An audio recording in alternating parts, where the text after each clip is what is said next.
I'm back doing the way too early NFL record predictions. We already did the AFC. If you want to see that, go back in my videos. Now today we're doing the NFC. What the hell?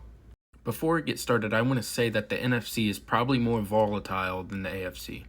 I think one or two or even three of these teams that are on the edge could sneak in for some of these three teams.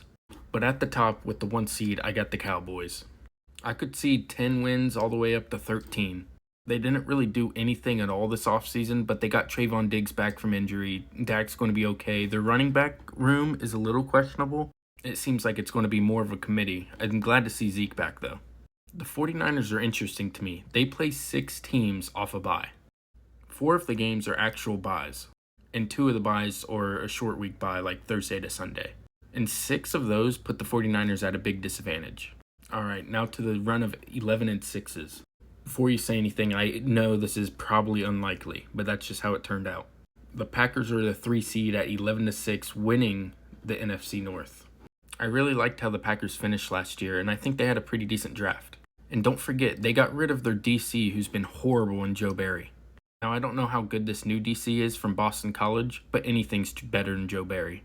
In the first round, they went with Jordan Morgan, who apparently they liked really well to take him over some other guys. And I love these 2 picks to help out their defense. Javon Bullard out of Georgia and Cooper out of Texas A&M, I believe. Kalen King back here out of Penn State. I didn't really like him, but I know some people did, so that might have been a sneaky pick for him. The Falcons in 4th at 9-8, simply for winning their division.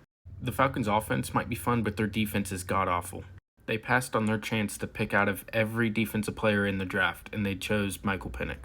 Michael Penix was my QB2, but if you're going to win a Super Bowl or wanting to win a Super Bowl, that's not how you win a Super Bowl. You don't pick a quarterback after you just paid $100 million to a quarterback.